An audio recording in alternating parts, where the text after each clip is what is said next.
الرحیم۔ بعض لوگوں کا کاروبار مشترکہ ہوتا ہے تو اس میں زکوٰۃ کا مسئلہ یہ ہے کہ ہر شریک کا اپنے حصے کے مطابق اصل مال اور اس پر جو نفع ہے اس پر زکوٰۃ لازم ہوتی ہے۔ جس کا اتنا اس میں حصہ ہے اس کے مطابق اصل مال پر بھی زکوٰۃ لازم ہوگی، اور جو اس کو نفع حاصل ہوا ہے اس پر بھی زکوٰۃ لازم ہوگی۔ جو نفع خرچ ہو چکا جس دن سال پورا ہو رہا ہے اس سے پہلے اس کی زکوٰۃ نہیں ہوتی، بلکہ جب سال پورا ہو رہا ہے اس وقت جو موجود ہے اسی پر زکوٰۃ ہوتی ہے۔ ایسی اگر کسی کو مضاربت پر پیسہ دیا ہوا ہے، مضاربت میں یہ ہوتا ہے کہ ایک آدمی کا پیسہ ہوتا ہے اور دوسرے کی محنت ہوتی اور نفع میں شرکت ہوتی، تو جس نے پیسہ لگایا ہے اس کے اصل سرمایہ اور نفع دونوں پر زکوٰۃ لازم ہوتی ہے، اور جو محنت کر کے کام کر رہا ہے اس کے پاس جو نفع ہے اس نفع پر زکوٰۃ لازم ہوتی ہے اگر وہ صاحب نصاب ہے، یہ نفع نصاب کے بقدر ہے۔ قرضے کے زکوٰۃ سے منع کرنے کے مسئلے میں یہ تفصیل بھی ذہن نشین رہے۔ بعض لوگ اپنے کاروبار کے لیے تجارتی قرضہ لیتے ہیں اور وہ اچھی خاصی مقدار میں ہوتا ہے، تو اس میں دو صورتیں ہیں۔ اگر اس قرضے سے ان کا مقصود کسی فیکٹری کی جگہ کو لینا ہے، کسی دکان کو لینا ہے، یا اس فیکٹری کی عمارت کو بنانا ہے، تو پھر ایسی صورت میں اس قرضے کو زکوٰۃ کی رقم سے منہا نہیں کیا جائے گا، بلکہ اس کو زکوٰۃ کی رقم میں شامل ہی رکھا جائے گا۔ لیکن جس تجارتی قرضے سے خام مال لیا جاتا ہے اور پھر اس کو پروسیس کر کے چیزیں وغیرہ بنائی جاتی ہیں، اس قرضے کو منہا کیا جائے گا۔ اسی طریقے سے کچھ لوگ بینکوں میں اپنا پیسہ انویسٹ کر کے رکھتے ہیں،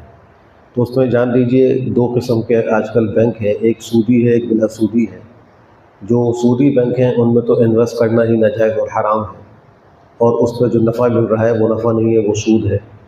اور جو بلا سودی ہے اس میں بعض حضرات کی رائے یہی ہے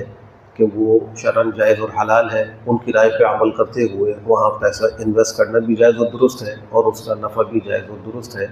ایسی صورت میں اس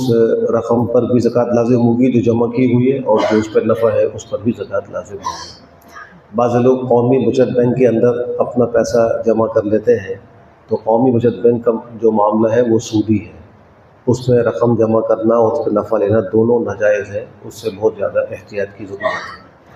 شیئرز اور حصص کا جو کاروبار ہے اس کے اندر بھی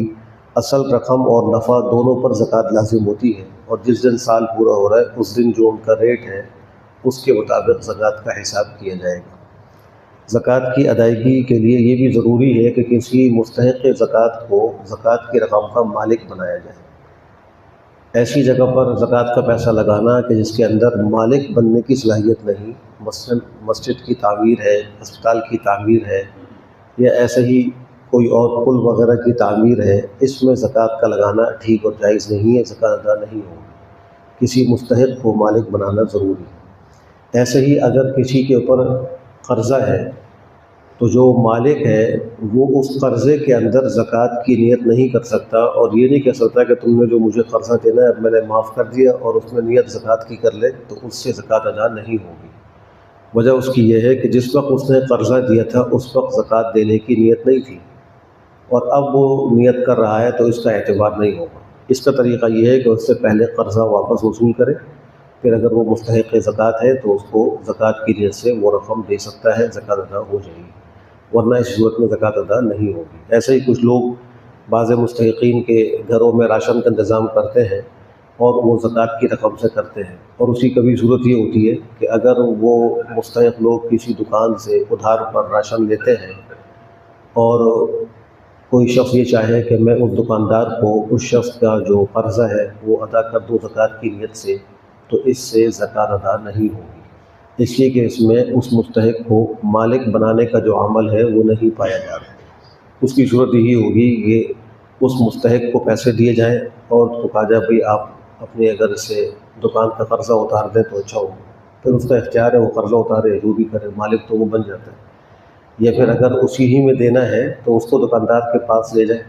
اور جا کر اس کو پیسے دیں، اور دکاندار خود ہی اس سے اپنا قرضہ لے لیں، یہ طریقہ بھی ہو سکتا ہے۔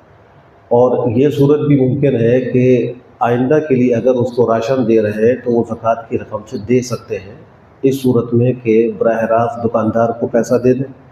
کہ تم جو ہے وہ اتنا راشن فلاں صاحب کو دے دینا اور نیت اس میں زکوٰۃ کی کر لے، تو وہ جو راشن اس مستحق کو ملے گا اس کے ملنے سے زکوٰۃ ادا ہو جائے گی۔ تو مالک بنانے کے لیے ضروری یہ نہیں ہوتا کہ اصل رقم ہی اس کو دی جائے، اگر اس کو راشن کی صورت میں دے دی گئی یا اس کو دوا کی مد میں دے دیا یا اس کو بچوں کے اسکول کی فیس کی مد میں پیسہ دے دیا زکوٰۃ کی نیت سے، تو ان سب صورتوں میں زکوٰۃ ادا ہو جاتی ہے۔ اللہ ہم سب کو بھی